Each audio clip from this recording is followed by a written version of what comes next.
Welcome to the 21st annual Stockton State of the City. Woo! Out here at the beautiful Port of Stockton, I want to give a big thanks to the Port of Stockton for hosting us again this year. Their staff works really hard, getting everything set up and making this shed look great and getting us in here and out of here. So thank you to the Port of Stockton. All right.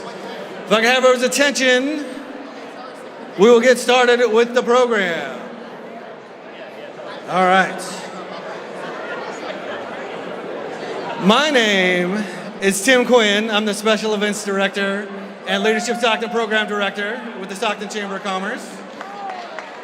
Thank you all for coming.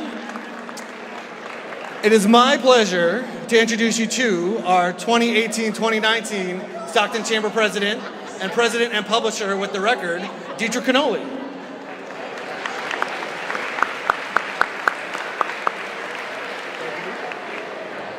Thanks, Tim, and welcome to all of you. I'd like for Bishop Myron J. Cotta, Diocese of Stockton, to come up for the invocation. Thank you. Good morning, everyone. It's truly a pleasure to be here as we begin our time together with asking God's blessing upon us. Let us acknowledge the holy presence of God in our midst.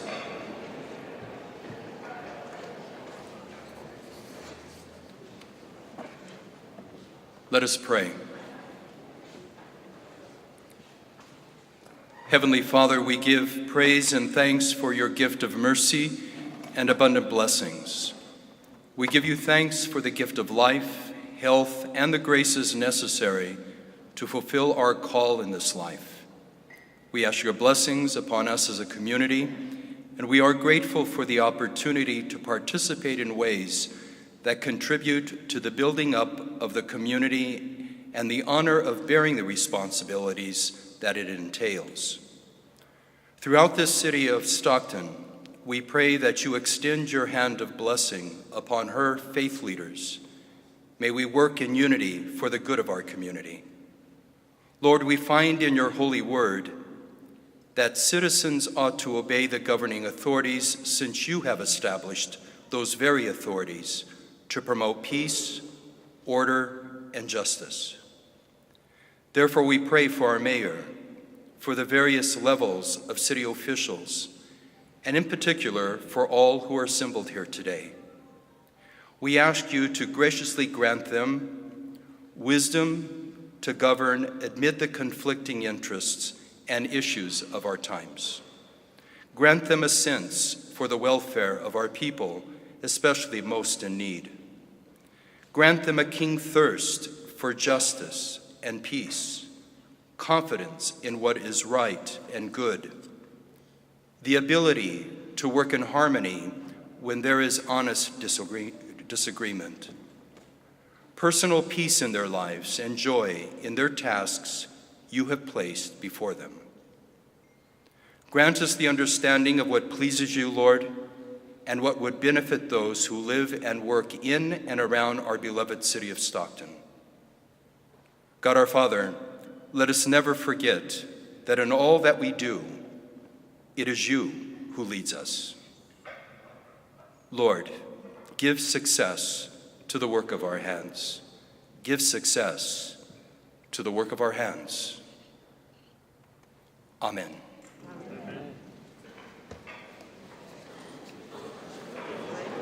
Thank you, Bishop Cotta. And now I ask that all of you stand for the Pledge of Allegiance. I pledge allegiance to the flag of the United States of America and to the republic for which it stands, one nation, under God, indivisible, with liberty and justice for all. And if you can also remain standing, I'm going to ask Latrice Hutchings to come up and sing the national anthem. Oh, say, can you see by the dawn's early what so proudly we hailed at the twilight's last gleaming, whose broad stripes and bright stars through the perilous fight o'er the ramparts we watched were so gallantly streaming, and the rocket's red glare, the bombs bursting in air, gave proof through the night that our flag was still there. Oh, say does that star-spangled banner yet wave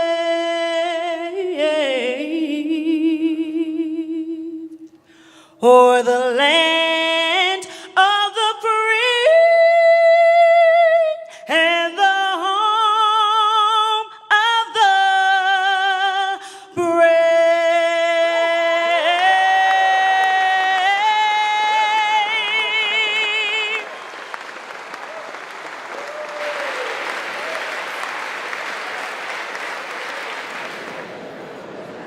Thank you. We're going to go ahead and start the program. My name is Deetra Canoli. I am the 2018-19 president of the Greater Stockton Chamber of Commerce. Thank you. Thank you very much. And I'd like to welcome all of you to the 21st Annual State of the City. I'm sure we're in for a treat. Before we begin, I want to start by thanking our much appreciated sponsors. It's because of them that we can bring you this event year after year. And all of our sponsors, for the sake of time, I won't name them, but you can find them on the back of your program and on the screens. Can I ask all chamber members to raise their hands? Great. There's a lot of you in here. We'd also like to extend a special thanks to all of you for your membership. For those of you that are not members of the Chamber, we do encourage you to join us. You may have seen the videos on the screens that talks to you about what it means to be a member of the Chamber. And if you are interested in joining, you can call the Greater Stockton Chamber of Commerce office, 547-2770.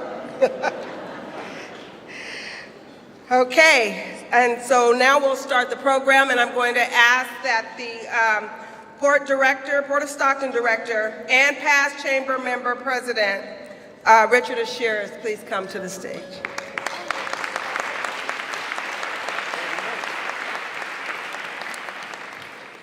Good afternoon. Welcome to the Port of Stockton.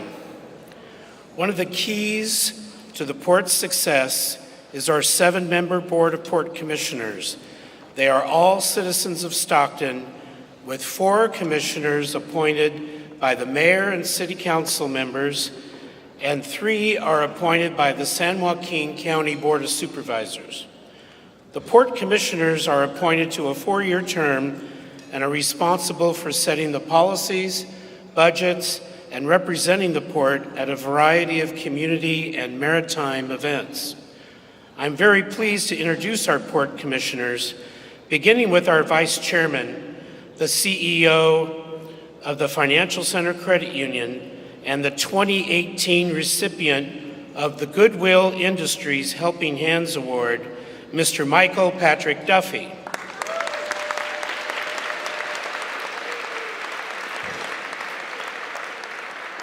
The 2017 Stocktonian of the Year, Dr. Elizabeth Blanchard.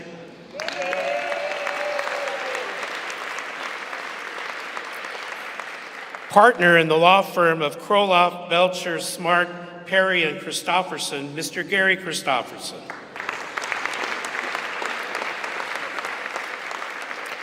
Former Vice Mayor of the City of Stockton and former San Joaquin County Supervisor, Mr. Victor Mao. And finally, our newest commissioner, and I mean new, as he was appointed to the Port Commission less than 2 days ago, Stockton businessman, Mr. Anthony Barquette.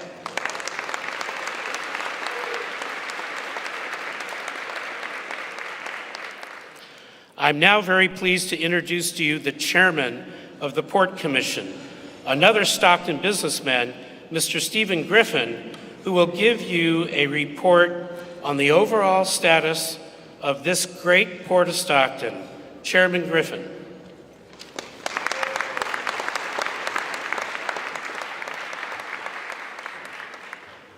Thank you, everybody, for being here, and thank you, Rick. Since 1933, the Port of Stockton has connected the city of Stockton and the greater region to the global trade network, creating thousands of jobs. And now, 85 years later, we handled a record-setting 4.7 million metric tons of import and export cargoes carried by 252 ships visiting the port just in 2018. This was accomplished despite a challenging international economic climate due to federal tariff negotiations affecting the cement and steel sectors. We continue to succeed by staying committed to serving our tenants, adapting to changes in the world's market conditions, and investing in our infrastructure to improve operations. The Port of Stockton also enjoys a 97% occupancy rate and more than 7 million square feet of port-owned warehousing, and we are seeing many of our tenants continue to expand. This expansion is due to the port's aggressive investment in infrastructure, having recently completed the Navy Drive widening project and the Navy Drive Bridge expansion project. This summer, the rehabilitation of docks 12 and 13 will also be completed, which will bring more ships and more maritime activity to the port. Overall, the port has recently invested more than $150 million in docks, bridges, and roadways, which has led to the private sector investing more than $2 billion in projects at the port, bringing in an additional 2,000 new jobs to Stockton in recent years. Today, the port has created more than 10,000 jobs, is a major gateway to international trade for our region, and is a major part of the economic foundation of Stockton and San Joaquin County. All of this has been accomplished without taxing the citizens of Stockton, while generating millions of dollars in tax revenue for the city of Stockton and San Joaquin County.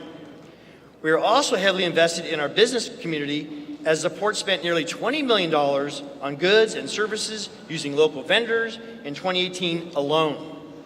I am particularly pleased to say that in the last 5 years, the port has actively supported numerous community organizations by investing more than $1.7 million in a wide variety of charitable goods, groups in Stockton and the greater San Joaquin area. Thank you for coming to the Port of Stockton today. If you would like to learn more about the port, I invite you to participate in our free 2-hour boat tours beginning next month and continuing through August. It's a really great way to see this wonderful asset for our community, and thank you everybody for showing up. Thank you so much.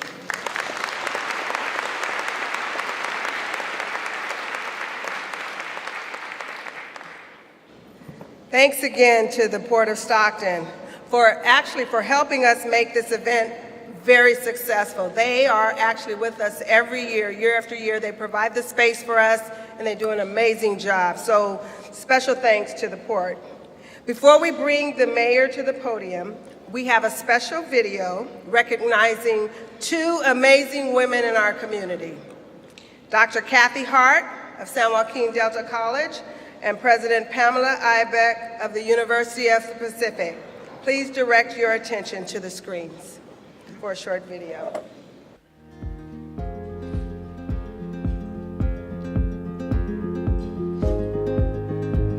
President Ibeck and President Hart both believe in the concept that a healthy community is made up of a strong, well-educated workforce. And that reflects both on the citizens of this community as well as the business sector. Both of these women have been recognized by the Greater Stockton Chamber of Commerce by winning the Athena Award, which in effect is the Woman of the Year award. And they were recognized because of their community service and their mentoring of young women. President Hart and President Ibeck are the first women to hold executive positions in these institutions of higher education in our community, which is a big deal, I think, for myself as a professional and certainly for young women in our community. Having President Ibeck and President Hart as our first female school presidents has really been something exciting to see. And it really pushes you forward to be like, yeah, I can totally do that. Dr. Ibeck's and Dr. Hart's legacy will certainly be on their positive impact on education from preschool on to higher education. They are engaged, they are present, they are in the community. For the university and Stockton community, President Ibeck's Beyond Our Gates has been transformative. Not only has the community been brought to the campus, but the campus has been inserted into the community. President Hart has been an exemplar of service. She served on boards, on cultural boards, on the Symphony, on the Hagen Museum. She served on the Stockton Arts Commission. So just her focus on arts leadership alone really, I think, exemplifies her attitude about service to the community.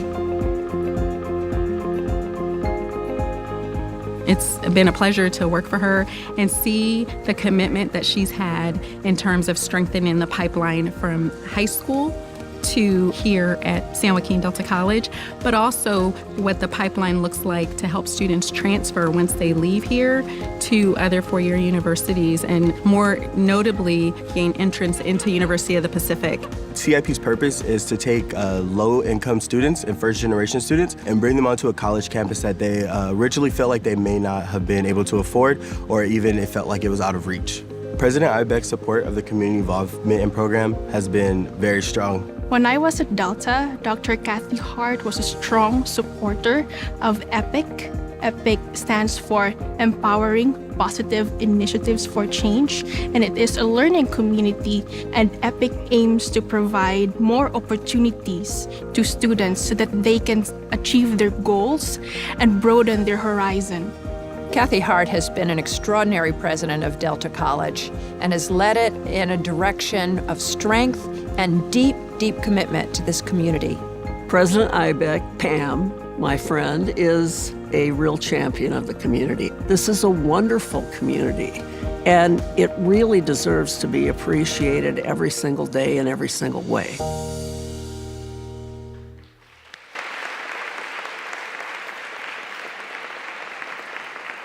Thank you, Dr. Hart and President Ibeck, for your hard work and dedication to education in Stockton.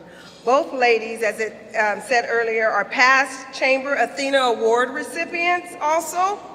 So let's give them another round of applause for all of the work that they're doing in our community.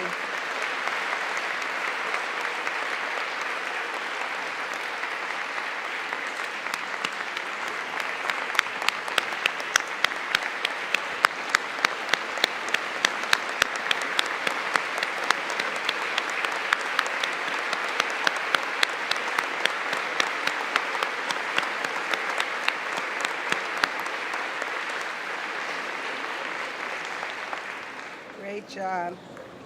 Okay, and now, the big reason that we are here today is to hear from the Mayor of Stockton. So without further ado, please welcome the Mayor of the great city of Stockton, Michael Tubbs.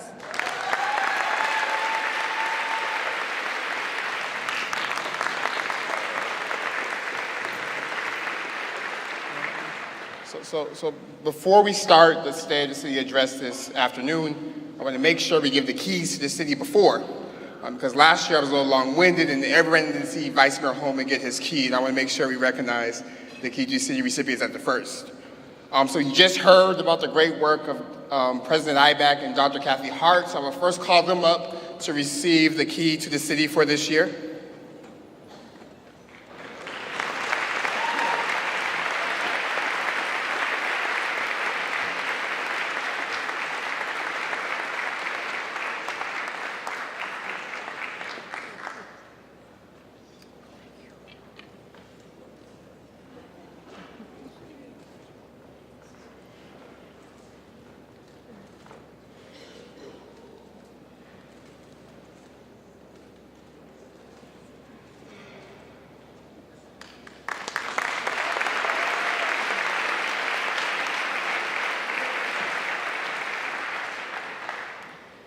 And we have one more recipient of the Key to the City this year. It's a group of teachers who for the past 2 decades have been leading a conversation, not just locally, but nationally, around gun violence prevention. So would the members of Cleveland School Remembers please come to the stage?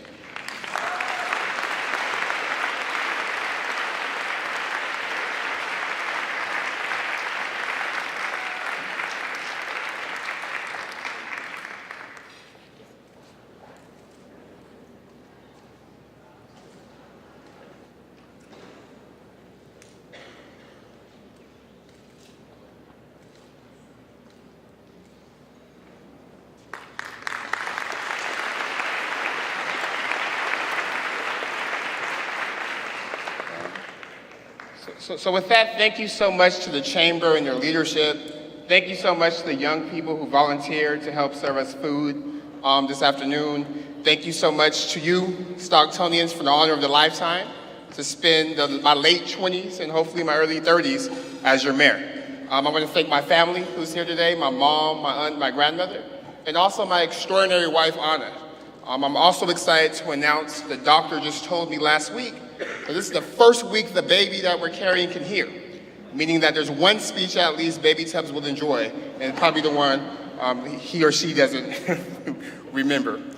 Also, want to make sure I thank my council colleagues and city staff. So if you work for the city or if you're on city council, could you please stand and be recognized?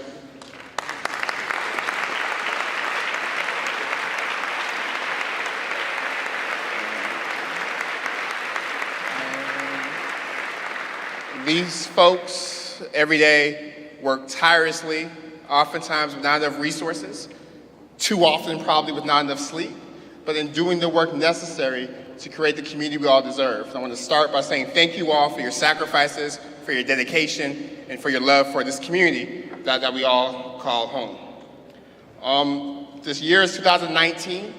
It's the 3rd State of the City address, and I must say, I'm incredibly proud of the progress we have made and the accomplishments that we have achieved together. You see, together we are demonstrating to this nation what it looks like when you see people of different backgrounds, who may not pray to the same God, who may not even speak the same language, but who nonetheless see each other's humanity.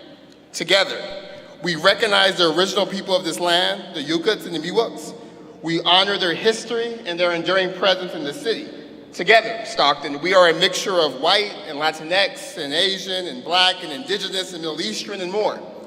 We're gay, we're straight, we're transgender, we're male, we're female, we're non-binary, we're conservative, we're liberal, we're born again, Baptist, Buddhist, Hindu, Sikh, Muslim, Jewish, and atheist. We're differently able, but we're all Stocktonians and we're all living and working together to build a better future. Together, despite our differences, we are truly improving our community, and we may not be perfect. We may not get it right each and every time, but we are and we will make Stockton the city that we all deserve. So thanks to each and every Stocktonian. I start this address with saying I believe the state of our city is strong today because Stockton is a community that understands to move forward, we have to give back and leave no Stocktonian behind.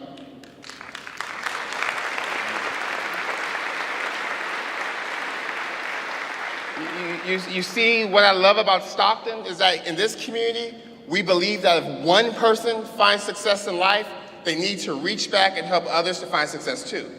Gabe Flores embodies this spirit. Gabe is an 18-year-old Stockton native and boxing phenom. He is one of our nation's top rising boxing stars. As if becoming a young boxing phenom wasn't enough, Gabe is also giving back to his hometown. This year, he awarded a scholarship to a student from his alma mater, Cesar Chavez High School, a student who works 2 jobs and hopes to become an immigration attorney one day. And just a few weeks ago, Gabe brought a nationally televised fight card right here to our downtown Stockton arena. And like Gabe, many of you are here, have moved back here, have placed roots here because of your commitment to Stockton. And we're committed because we know what matters most in life can actually be found right here in our city limits. Sense of friends, family, and community. This sense of commitment, this sense of purpose that helps us all is the key to us continuing to move forward together. And this year, we lost community icons like Mr. and Mrs. Spanos and Doug Eberhardt. They embodied the tenacity and the generosity and the focus on community and of giving back that makes our community strong. We must continue to emulate their examples, and may they rest in peace. In Stockton, we are a city where a neighborhood can thrive for over 100 years. Congratulations to Genova Bakery for serving Stockton for a century. Even my good friend Doug Woolhoy wasn't here for that founding.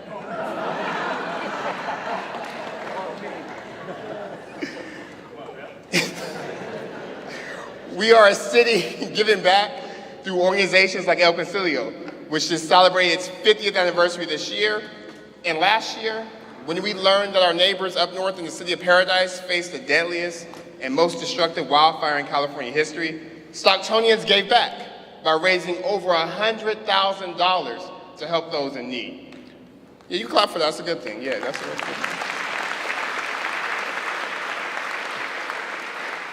Our Stockton Heats, our Stockton Ports, our Stockton Kings all give back continuously by donating tickets for charity and launching reading initiatives for our youth. And one of the most memorable moments of last year was joining our community for opening night to see our new Stockton Kings take the court.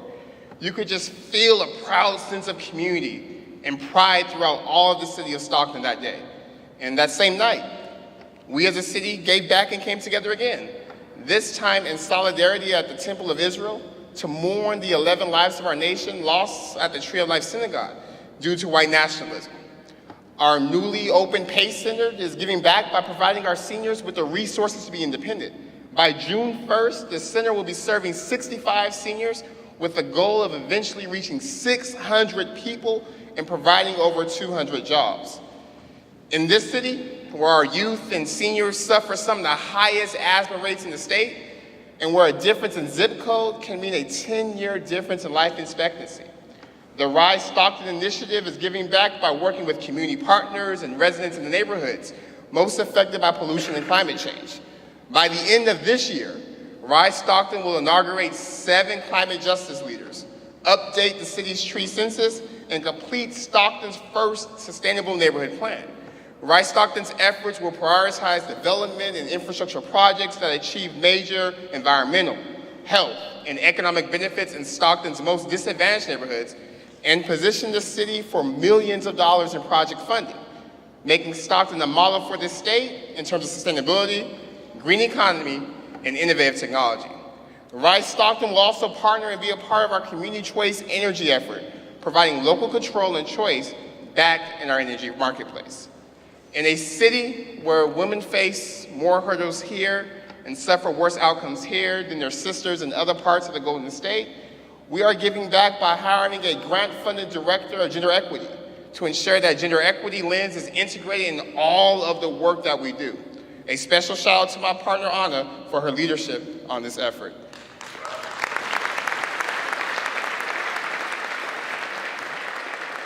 And in a community that gives so much, it is only right that we were once again named an All-American City for the 3rd time in just 4 years. Yes, Stockton, truly today our city is moving forward and growing even greater.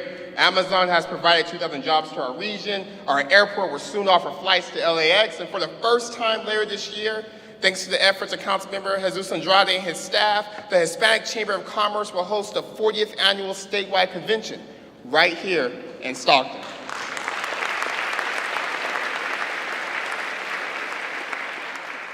Also, through years of advocacy and meetings and tweets led by Restore the Delta, we finally defeated the irresponsible Twin Tunnels project, a huge victory for our region.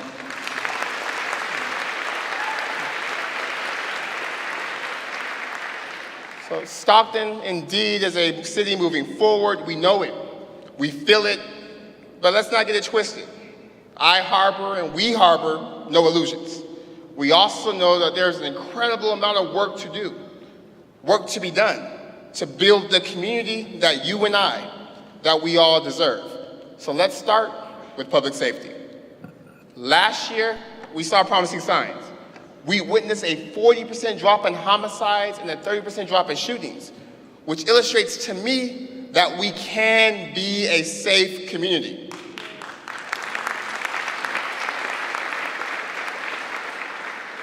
And yet, despite this drop, news from as early as this morning illustrates, we still have a lot of work to do to create the safety in this community that we deserve. Last year's success does not ensure we have a safer today nor tomorrow, as we've seen in the recent spike in violent crime this calendar year. But 2008 gives me hope because it shows us a couple things, Stockton. It shows me that shootings and homicides aren't inevitable and they aren't our destiny. We can and we will move forward. 2018 shows me that we can move forward with prevention, intervention, collaboration, intense focus, and accountability. And so each day, we have to work together to move our city forward towards this goal of a safe community. We will not go back to the days of 50, 60, 70 homicides as a norm for our city. We deserve better, and we will fight and work to reach that goal.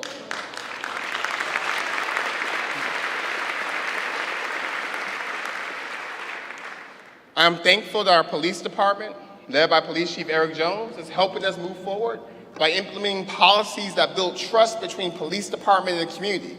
Our police continue to build bridges with our residents by holding regular community listening sessions.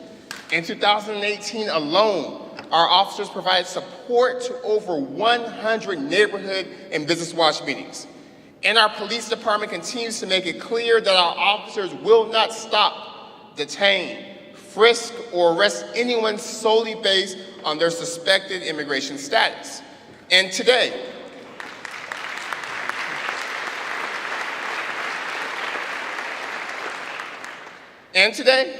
thanks to the voters and for Measure A and B, Stockton's police department is at record staffing levels. But before we applaud, I want you to stop and think about that. Today, in Stockton, we have more officers than we've ever had before. And today, in Stockton, we're still dealing with issues of crime, of violence, of homicides. And that suggests to me that police are an important part. They're necessary but not sufficient and can't be the whole solution. And that the historical problem of our violence in our community is multifaceted, and it can't just all be on our police department.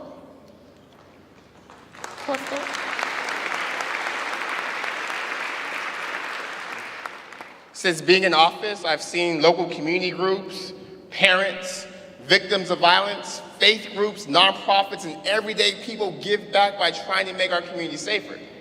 Each year, our residents join together with public officials and to create National Night Out, an evening when neighbors come together to raise awareness and build stronger bonds with one another. Stocktonians, we really know how to get together, especially around free food. Of all the cities in this nation with over 300,000 people, all 62 of them, Stockton ranked 9th for National Night Out participation. And this level of engagement shows me Stocktonians care, that Stocktonians know that we deserve safety and we'll do everything in our power to make that desire a reality, not just 1 year, not just 2 years, but the new norm, the new normal every year moving forward. And thanks to your guys' awareness, over 50 arrests were made from tips received through Crime Stoppers. And through your assistance, our homicide clearance rate jumped from 40% in 2017 to a clearance rate of 66% in 2018. It's a big jump. Great job, Stockton.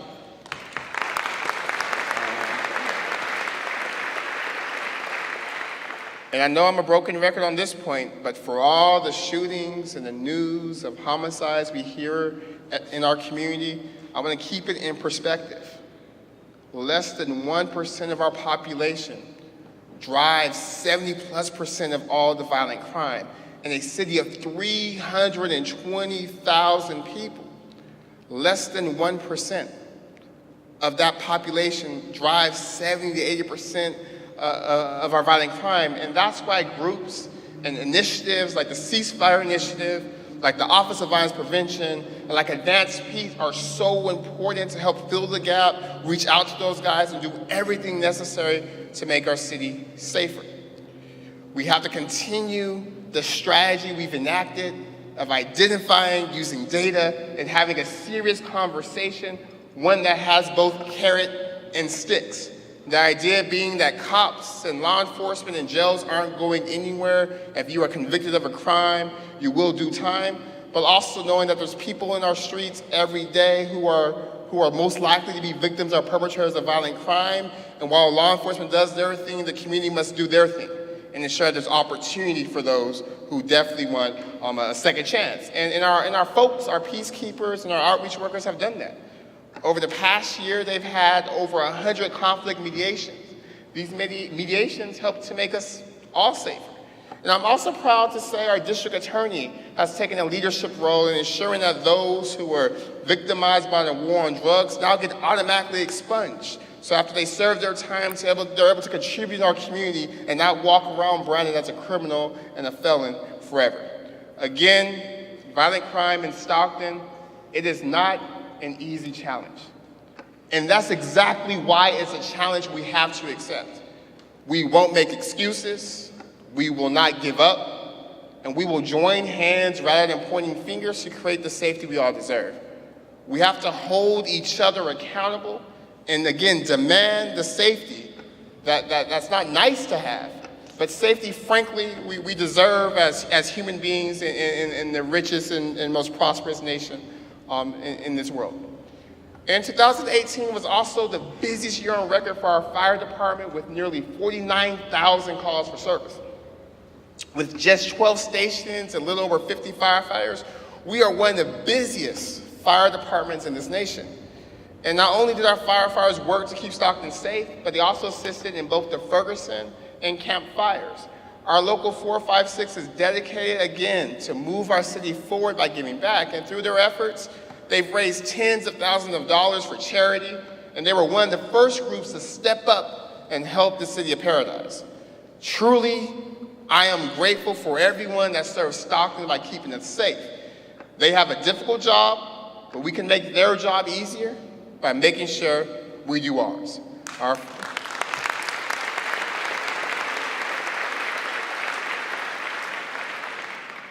Our firefighters and police and other city staff are always there to move us forward, and we have to be there for them. We have to continue to review staffing levels to ensure that we're able to actively respond to fire emergencies and public safety calls. We must also continue to invest in the technologies and equipment to ensure that we protect our residents with efficiency. And thanks to the community stepping up and their leadership on Measure M, our Community Services Department is moving the city forward by restoring many of our operating hours at our libraries and community centers. We have also expanded broadband internet to all of our library branches and community centers. And I'm also excited around the progress of our many futsal soccer fields for our youth. We have a couple down and dozens more to go. We are also getting closer to building a 19,000 square foot library and community facility in our north area near McNair High School. We are working to ensure our city looks better. We've removed, and take notes on this because you say we don't do anything. We've removed over 1 million square feet of graffiti, 76,000 cubic feet of trash, over 1,300 abandoned vehicles, and repaired, please tweet this somebody, and repaired over 5,000 potholes in the last year. We have a lot more to do, but we're doing something, and we are moving forward.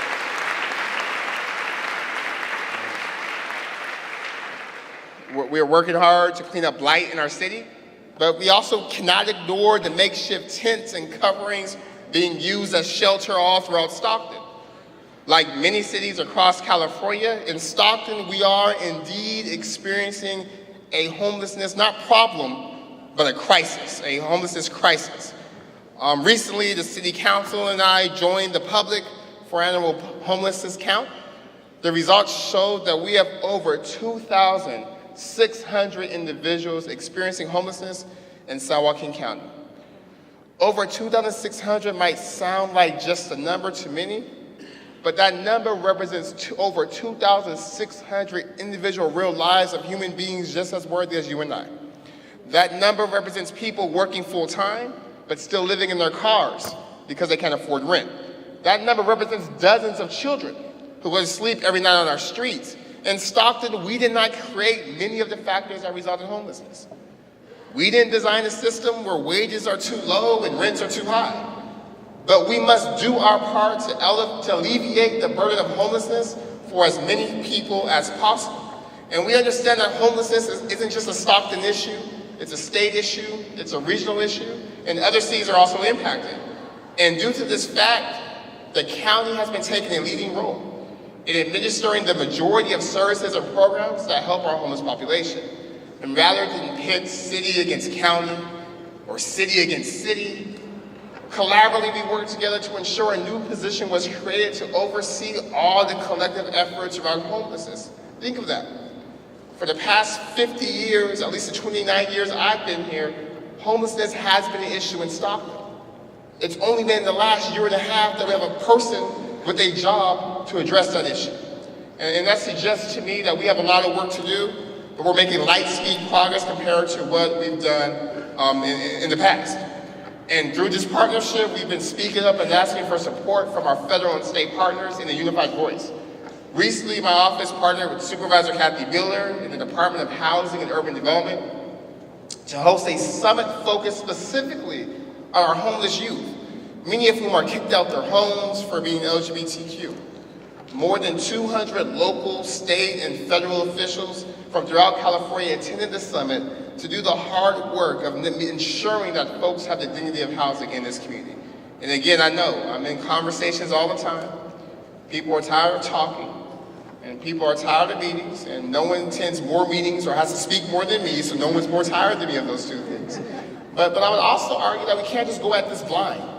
That there's a temptation just to do something. But with the limited resources we have to be effective, and we just spend some time thinking and diagnosing a problem we have not dealt with for over a generation.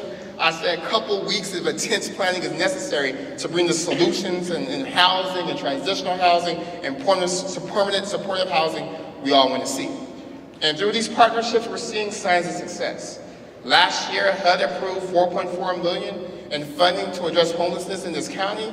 And on Tuesday, this city council allocated dollars to aid in the development of a badly needed strategic plan with implementation metrics as to how do we address the crisis of homelessness in our street. For those of you that like meetings, on May 30th, the whole city council and the whole county will be meeting together and talking about nothing more than what are we doing to address homelessness collectively. What have we done last year, and what more do we need to do? I encourage you all to be a part of that conversation. Again, like violent crime, homelessness is not an easy issue. We can't just wish it away. It's not going to be solved on the cheap or for free.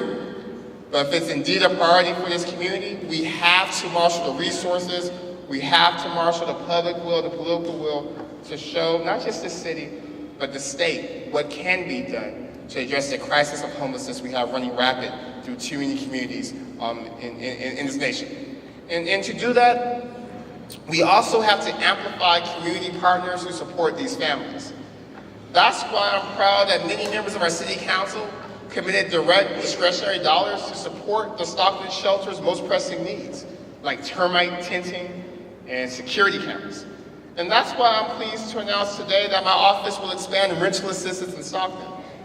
Through the city's effort and my office's $15K contribution of discretionary dollars to Central Valley low-income housing, we will ensure that for the rest of this calendar year, at least 20 families experiencing the imminent risk of homelessness can access housing. Yes, $15K is a start, but we have to do more. Since April 1st, over 200 households have been referred to Central Valley low-income housing. So I call on the city, the county, philanthropy, local businesses, and Stockton residents to match and multiply this effort to raise at least $150K more to ensure that all of these households have rental assistance needed. Again, if the issue is homelessness, if homelessness is our top priority, if we don't like seeing neighbors evicted on the streets or living in tents, we can't just talk about it, we can't just tweet about it, we can't just be angry about it. We have to do something about it, and a lot of that doing requires resources from both the public and private sector, and we have to move with urgency to address this pressing crisis and issue in our community. To that point, the city has also partnered with Caltrans to provide jobs for those living on our streets. Caltrans now hires individuals experiencing homelessness to help clean areas in and around our freeways. The partnership has proved to be such a success that just recently the council and Caltrans agreed to double the commitment and funding. This program helps to prove that the majority of those experiencing homelessness in our community do not want to be homeless. Again, the majority of people experiencing homelessness in our community do not want to be homeless. Most of them actually aren't lazy and respond well when given resources and sometimes given services, but all the time they're giving a real opportunity, a hand up versus a handout. At the state level, I ensure that Stockton now has a seat at the table alongside other large cities like LA and San Francisco and San Diego as part of the Big Cities Mayors Coalition. This governor's budget has set aside $650 million in grants to assist with emergency shelters, rental assistance, and other forms of aid to help our homeless population. As part of this coalition, Stockton is now eligible to receive a direct allocation of millions of dollars this fall to address some of the issues outlined above. I've also been able to broker a partnership with the governor's office to review state-owned lands in the city as possible locations to build additional affordable housing units or permanent supportive housing units to spur local development and to get more people housed to decrease the number of folks who are homeless in our community. And a big key to reduce our homeless population is to ensure that people don't become homeless in the first place. The long-term solution has to include housing for all Stocktonians. Last year, I launched a Mayor's Affordable Task Force on Housing, chaired by Carol O'Neill, to focus on policies that help bridge the housing gap. The need in Stockton is nearly 12,000 more units by 2023, 5,000 of which must be affordable units. And this task force, with the support of California Forward and local nonprofit and market-rate developers, crafted recommendations to establish a housing trust fund, to open up our design review process, and to facilitate the construction of tiny home villages. I want to take a moment to thank all the task force members for their hard work, and I'm looking forward to hearing back from city staff about how do we implement some of these suggestions so that Stockton can build more both market rate and affordable units. Just recently, I was in conversation with a constituent named Colleen. Colleen came to my office because we heard the great work she was doing, again, in addressing the issue of homelessness. She goes out to the tent cities and to the freeways and gives feminine hygiene projects to women experiencing homelessness. And as I met with her, she said something that stuck with me. She said, well, this is great, Mayor, but I myself recently faced an eviction this week. In Stockton, in 2019, a woman who spends all her free time volunteering to help, to assist, to serve, to give back to the homeless population, just last week faced eviction herself. And not because she's lazy. She works, clearly she works and works on top of work. Not because she wanted to be evicted, but because her rents rose hundreds of dollars every quarter and her wages didn't. And sadly, today in Stockton, as we speak, Colleen is an exemplar. She's one of many people in this city facing this issue because over 27,000 Stockton households are currently rent burdened, which means they're paying more than 30% of their income to keep a roof over their heads. This year, we've also seen the average rent for an apartment increase by 6%. And last year, we had one of the fastest rising rent markets in the country. And to reduce this pressure, we have to be open to all types of solutions. We have to finally implement a zoning change we've been talking about for the past 2 years, allowing for the construction of tiny home villages. And we have to build more affordable housing. And I know I saw some nice flinch already. I know for some people, affordable housing is a bad word. They think that affordable housing is for those people.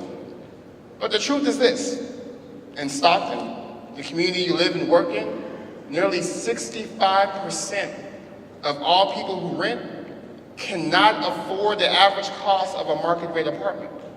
So when we talk about those people, you're really talking about us, the majority of the city that you love and work in. And like you all, I want people that live here, that work here, to also be able to call Stockton home. I refuse for Stockton to be a model like other cities in our state, where things get better, where good things come in, and then people are displaced. I refuse to think that we have to displace to develop, and we won't do that. We will develop, and also develop enough for those who've been here and have struggled with us to be part of our resurgence and our renaissance. If you hate homelessness like I do, then you have to begin to love the idea of affordable housing. We also must build more mixed-use developments to grow communities that are walkable and built with smart growth principles to reduce our carbon footprint, as called for in our award-winning general plan. This year, the council has also recommissioned this housing task force to take on tough, difficult, but important discussions around things like housing protections, so that less folks are evicted and then become homeless.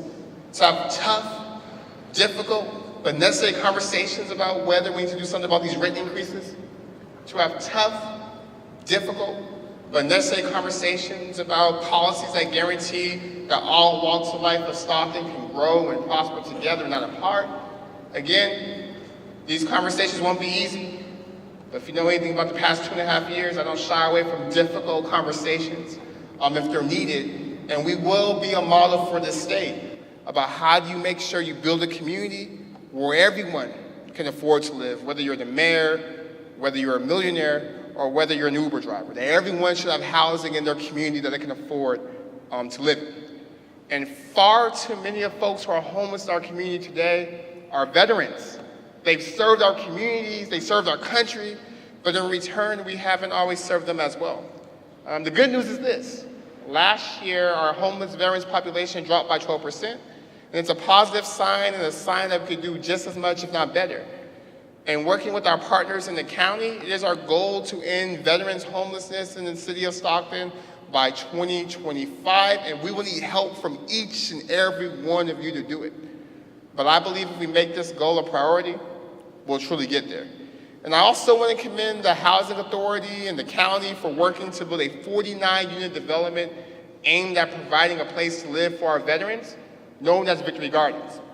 This project currently has a $2 million funding shortfall, and I pledge to you all that I will assist in any way to help us close that gap.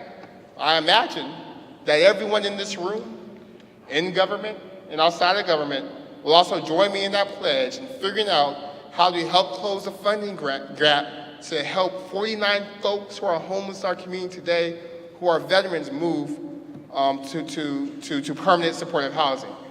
Again, this project mentions that there's momentum happening in Stockton. Things are moving forward and will continue to move forward by giving back. And across this city, we have to make sure we're building the capacity to address a challenge of such a magnitude, a crisis.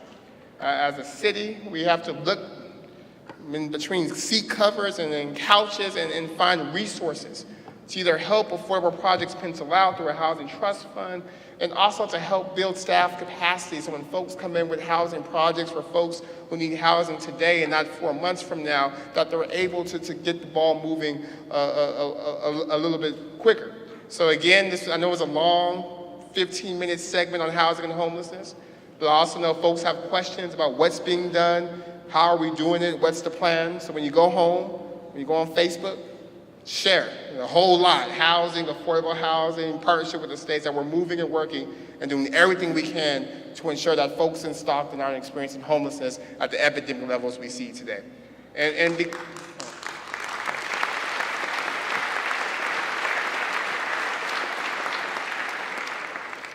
And precisely because the rent is so high, the work of the Stockton Economic Empowerment Demonstration, the $500 becomes even more important. Today, we hear about how good the stock market's doing. We hear about companies making massive profits and how low unemployment is. But the reality today is this. Nearly half of all American families can afford one $400 emergency, and the majority of us are living paycheck to paycheck. The booming economy measures our greatness and profits, but oftentimes it fails to measure what truly matters. Our economy, for example, doesn't value every time a Stocktonian gives back to our city, or when a teacher helps stay after school to help mentor a student, or when a neighbor helps a friend in need. Our economy doesn't value a parent staying home, usually a woman, to raise a child or to serve as a caretaker for an ailing loved one. And each day, Stockton residents do these things and more, strengthening the bonds of our community. And these actions may not pencil out or be valuable on the spreadsheet, but we know that these actions are invaluable to our lives. And this is precisely what the $500, the basic income program, the crazy idea, the SEED program is all about. It's about having a discussion around an economic floor. It's about giving folks contributing and working an added cushion that will help move us all forward. It's about acknowledging and valuing the work that parents, teachers, coaches, and hardworking individuals that give so much to our community do without ever asking for anything in return. And since February of this year, a select number of Stockton residents have received $500 a month for 18 months with no strings attached. For the 100th, 1000th, millionth time, this is not government money. This is all came from philanthropic partners. Philanthropy means other people's money. It means foundation money. It means grant. And our SEED recipients are reflective of Stockton's diversity and of the struggles that many families face here in Stockton. I often think of a woman named Sally, who has lived in Stockton since the 1970s and is now caregiving for her husband, who recently had a stroke. Sally is not only taking care of her husband, which includes taking him to different doctor appointments and therapy treatments, but she does this all while dealing with her own health issues, diabetes and hypertension.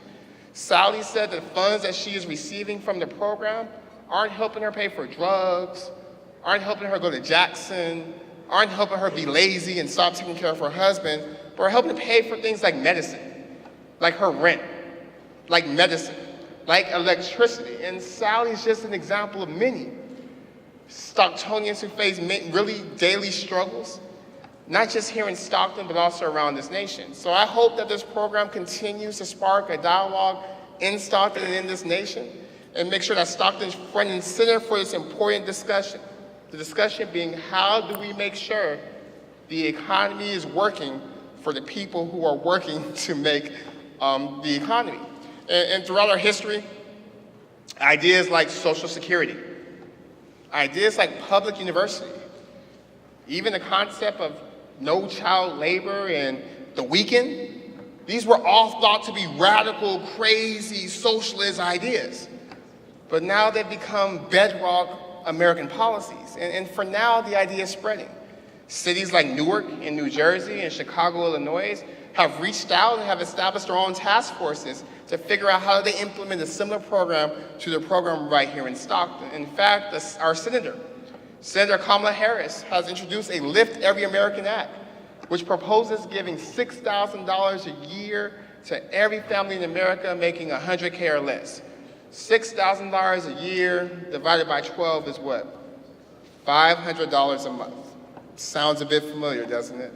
As our work continues, we must also continue to build an economy here in Stockton that moves us forward and provides opportunity for our residents. And to do this, we'll have to bring in new capital investments, job training programs, and institutions of higher education. So I want to thank our Downtown Stockton Alliance for helping our business community navigate our system and work to flag issues and problems faced by local businesses. And 2 years ago on this stage, I made a reference to a new company called Nautilus Data Technologies that would deploy an innovative floating data center right here at the Port of Stockton. And guess what? They'll be here this fall. The internet you're using was provided by our friends at Nautilus Data Systems today. And why is this important? What's a data center? Why does that matter for Stockton?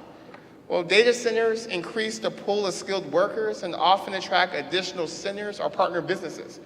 It is also groundbreaking as a water-cooled data center, one of the first in the world. This is a huge economic development opportunity for our city as we think not of the past or the present, but position ourselves for the future. And the face of business is also changing in Stockton. Today, a more diverse group of business owners are starting to take shape in our city. People like business owner Delilah Pubil, the owner of Delilah's Cakery in our downtown waterfront warehouse. She started in her home. She worked hard, she saved her money, and with the help of family, she has now opened her own bakery in our downtown. As a young, female, minority business owner, she is an example of the talent and resourcefulness we have right here in this city. As Delilah put it, she wanted to be in a place that was on the come up. And downtown Stockton and Stockton as a whole is clearly that place. You can feel it, you can see it. From our waterfront to the restoration of our 12-story medical dental building. For years, this building sat empty, and today it's being restored and transformed into artist lofts. And I truly believe that our downtown is one of the two most hidden jewels in the state of California. And with continued investment, we can continue this, our renaissance, spurring even more jobs and greater economic opportunity. We're also very proud to have partnered with the Housing Authority and have received a $2.3 million grant from HUD. Over the next 4 years, this Job Plus grant is designed to create a culture of work and to help residents become employed and create financial stability for their families. Initiatives like these are endemic of our continued commitment to ensuring that we remove as many barriers as possible for our community to access decent paying jobs. And following the launch of our Workforce Development Action Plan last year, we knew that we needed to do a better job providing training and educational opportunities for our residents. The report demonstrated what we know far too well. Many of our area residents are employed in lower wage jobs with limited room for growth. We also recently received the findings of a new study on artificial intelligence. Taken together, these studies are showing us some hard truths that A, we have to continue our efforts and even do more to provide better training and educational opportunities for our residents. And B, without the greater skills, access to higher paying jobs will continue to be limited. So in partnership with Oxford Insights, we found that over the next 5 years, 13% of jobs here in this community have the potential to be impacted by automation. That's 17,039 jobs. And these statistics may sound intimidating for some of our key industries, but we also have a lot of positive things going for us. Number one, we'll be one of the first cities in this country to actually have an AI strategy, meaning that we will commit to preparing and proactively taking advantage of all this technology has to offer us without just waiting around for its impacts to hit our communities. And then number two, nearly 30% of our population is 18 years or younger. And with the right education, our young workforce will have a lot of capacity to grow and evolve alongside this changing nature of work. And we have to begin building the future economy today. And you might be asking, well, that sounds good and all, but where do we begin? And I understand that to build the foundation for the future we want, where no Stocktonian is left behind, we have to start with access to information. Simple as that. We know that the internet is essential for students to complete their homework, that it's critical for higher education. And we know that it is a bridge to the 21st century economy. The new Code Stack Academy, supported by the San Joaquin Office of Education, is a perfect example of groundbreaking workforce training that will catapult us into the future. Congratulations to them on the launch over the last year, and I pray every Stocktonian takes advantage of the opportunity to learn how to code. And despite this, oh, you know, that's a good thing, so you clap for that.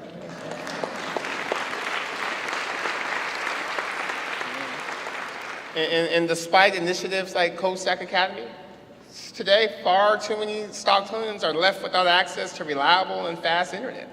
For some, there's no high-speed service in their homes. For others, the cost of access is prohibitive.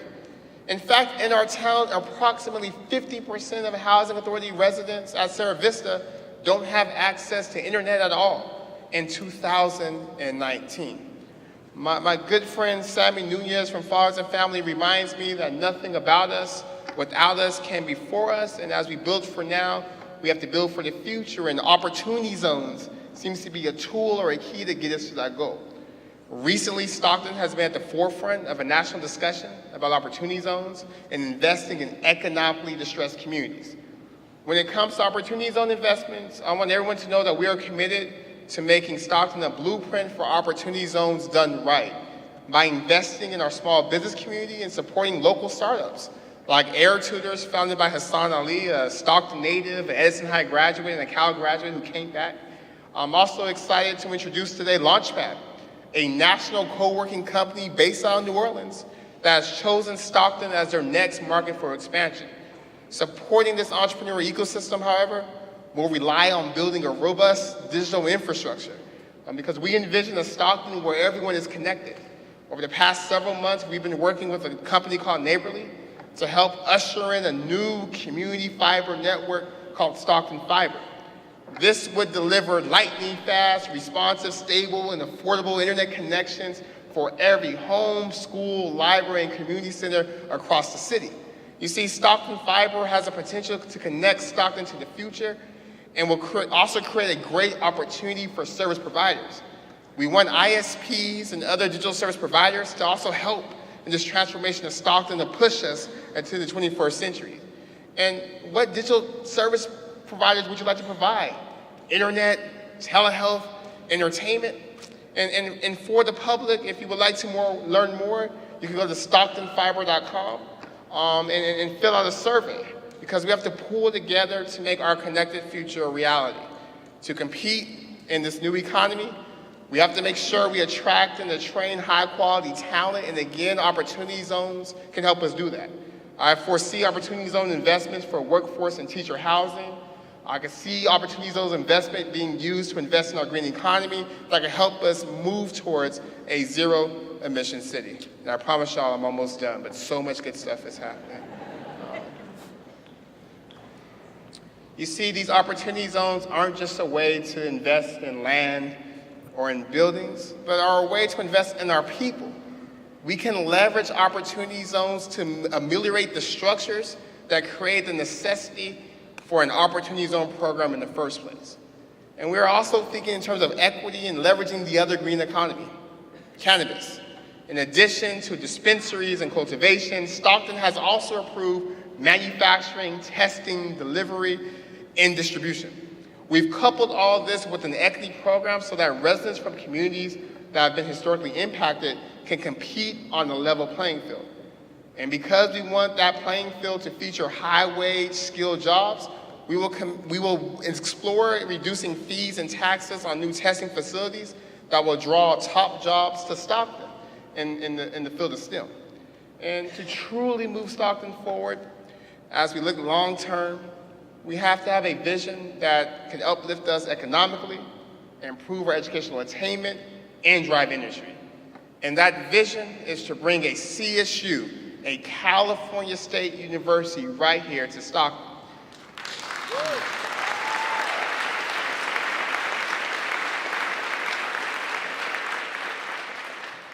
Our metro area is the largest in the state without a public institution. And if and when we build a new CSU campus here in Stockton, we would give our students the opportunity to own a degree in their own backyard and invite students from across the state and the nation to live and learn from this community. Assemblymember Eggman has been championing this issue during her time in the Assembly. And early this year, as a member of Governor Newsom's transition team, I shared with him the need for a new CSU campus right here in Stockton.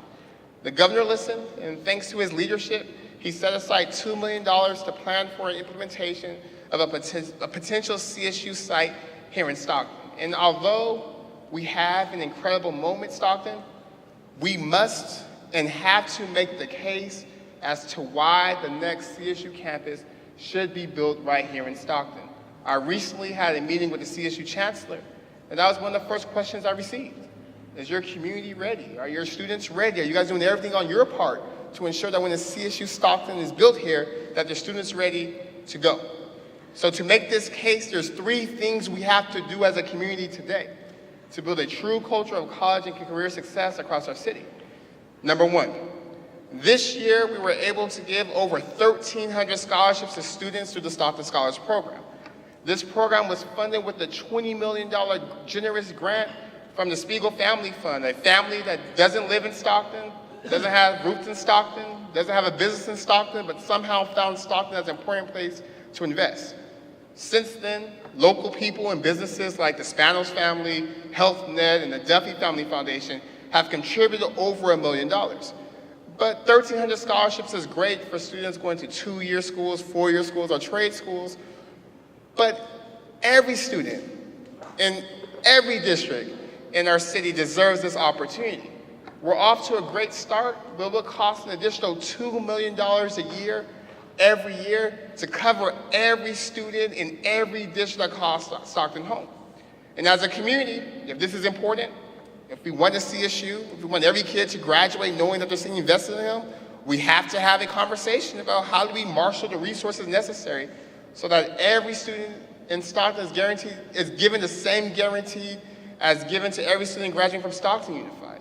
That if you graduate with a 2.0 GPA and go to community college, 4-year school, or trade school, that the city, the community, has something waiting for you. Number 2, today, fewer than 40% of our students across all school districts graduate with their A through G requirements. Meaning that today, if CSU Stockton was built today, 60% of our graduating seniors couldn't go straight there after high school. And I'm proud to say that this year that Stockton Unified School District has made the A through G, the college entrance requirements, their graduation requirements, in every single school district in the city. Manteca Unified, Lodi Unified, Lincoln Unified has to follow suit. Number 3, in places like San Antonio, cafe colleges where cities and schools and nonprofit partners partner together to open and create safe and free spaces and resources for students and families to learn about college. We need a college cafe or a couple of them throughout Stockton to illustrate to the state that we're ready. Again, 3 things we need to do. Number 1, if a CSU Stockton is important, if we want every kid to have access to something after high school as a community, we have to figure out how can we raise $2 million a year, every year, so that every kid that graduates is given an opportunity. Number 2, we have to make sure our graduation requirements line up with college entrance requirements. The state's not going to spend hundreds of millions of dollars to build a CSU here in Stockton if the majority of our students aren't ready for it when they graduate high school. And through no fault of their own. It's not because they're lazy, not because they don't want to take the classes, but they're oftentimes put in classes that don't count for A through G. And then number 3, we have to figure out how to partner to create college cafes throughout the city so students have places to go to when they need help filling out their FAFSA and their college applications. With this opportunity to build the 24th CSU campus here in Stockton, we will also bring over 2,000 construction jobs and long-term employment of over 2,300 positions. This will have a direct economic impact of our city of around $558 million. So the idea behind the CSU Stockton is simple. It embodies this ethos that the city moves forward by giving back. Our talented young people deserve the opportunity to work hard, to do everything right, and to apply for a public university right here at home to get that education.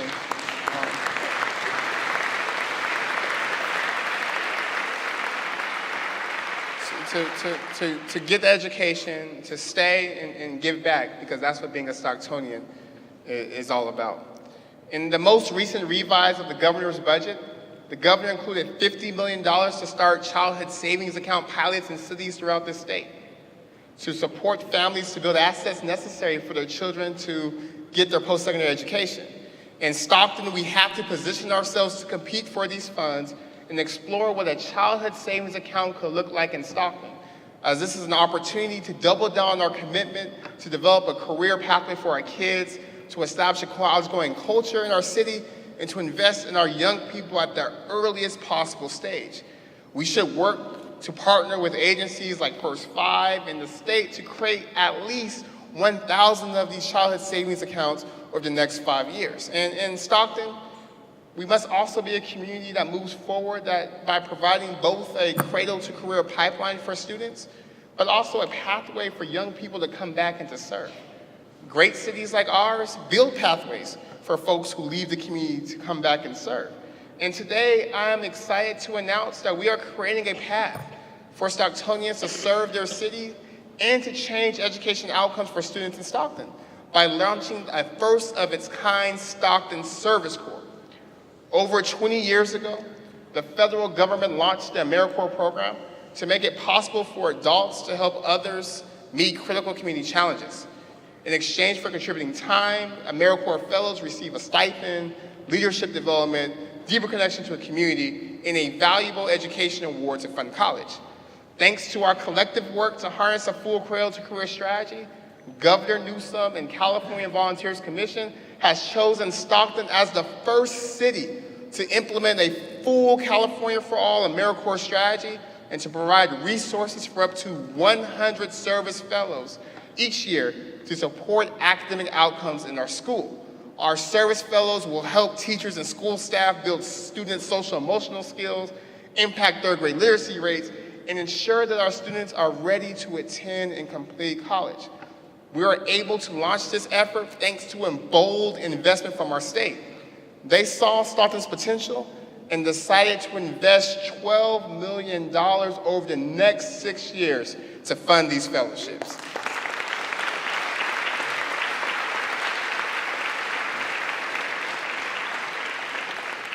So we are incredibly excited to launch this program in the fall, and actually today, representing the governor's office is Karen Baker, the architect of the very generous grant and the chief service officer for California Volunteers. I don't know where you are, Karen, but thank you so much for believing. Oh, there you go.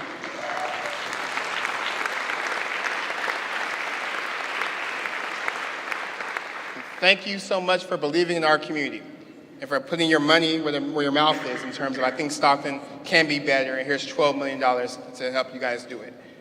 Additionally, our partners at the Community Foundation of San Joaquin have stepped up to support this effort by creating a fund that will allow our community to further the impact of Stockton Service Corps. And today, I'm challenging up to 100 Stocktonians and beyond to sign up and give back to be part of this first ever AmeriCorps program, the Stockton Service Corps. Through Stockton Service Corps, we will continue to build the leaders our community needs and drive our youth towards a better future. If you want to become a fellow or want to learn more, please visit StocktonServiceCorps.com this summer. I look forward to our community answering this challenge and for our launch in the fall. So as I close, no clap for that?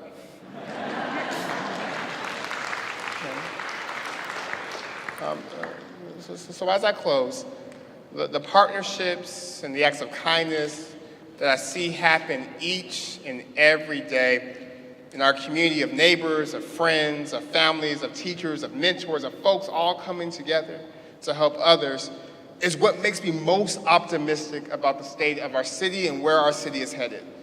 You see, these folks like us, we don't point fingers or wait for someone else to do the heavy lifting. We take it upon ourselves to do our part and to give back. And together we will continue to move and build a city that's going to move forward because we understand the importance of giving back. As your mayor, I often hear people or read people say what the city needs to do. The city needs to clean our streets. The city needs to stop crime. The city needs to help the homeless. The city needs to have more things for youth to do. But who is the city? The city is you and me. We all have a role to play. I can't do it alone. The city council can't.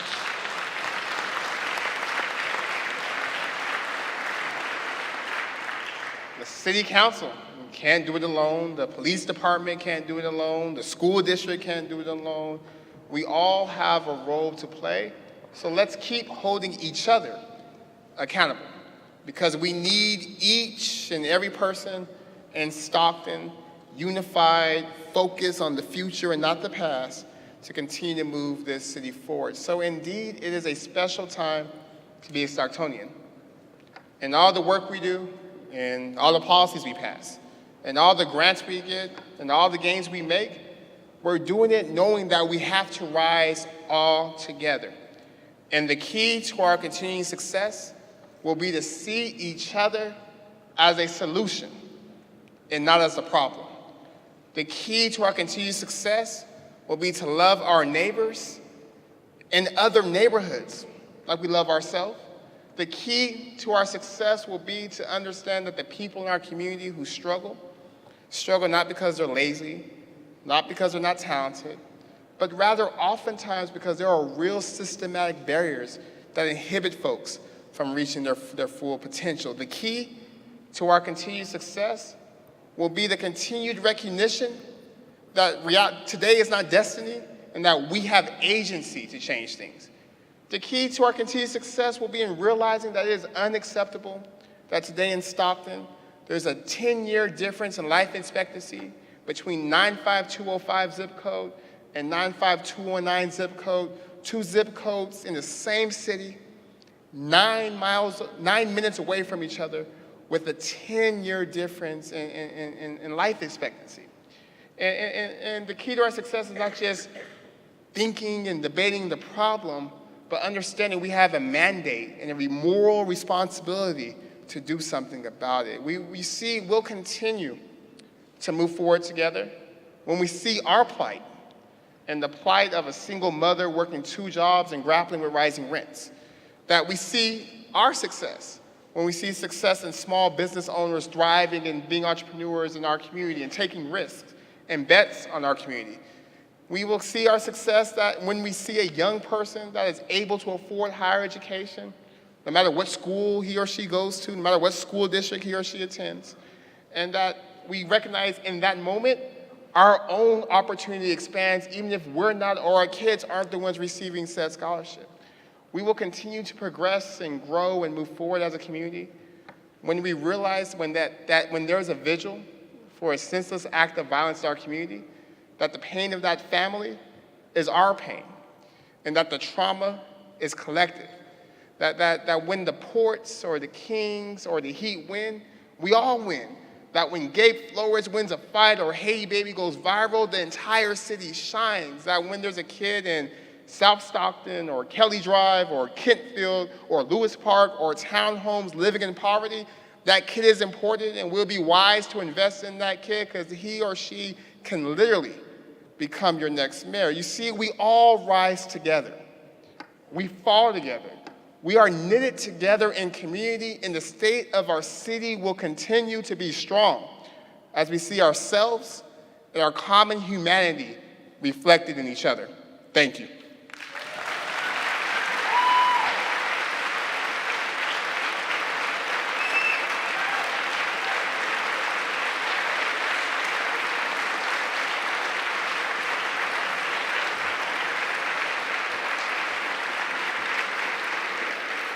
Thank you, Mayor Tubbs.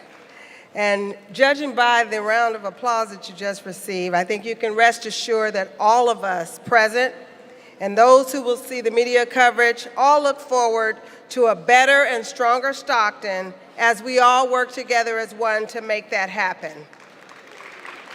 Yes. Thank you again to all who made this day possible. Let's give a round of applause to Papa Pablo's and their staff for a delicious lunch and great service. A big thank you to Utility Telecom for the Wi-Fi. What a great addition. Thank you to Kevin Wright Productions for the great audio visual and for hosting the first ever live stream of the event. Thank you to the Port of Stockton for hosting the event and to their staff for all the hard work in making the shed look great. And thank you to Tim Quinn and the Chamber staff for all of their hard work in putting all of the pieces together for this great event. And thanks to all of you for attending. If possible, please take some time and visit the sponsor booth and thank them as well for being such an important part of our community, and enjoy the rest of your afternoon.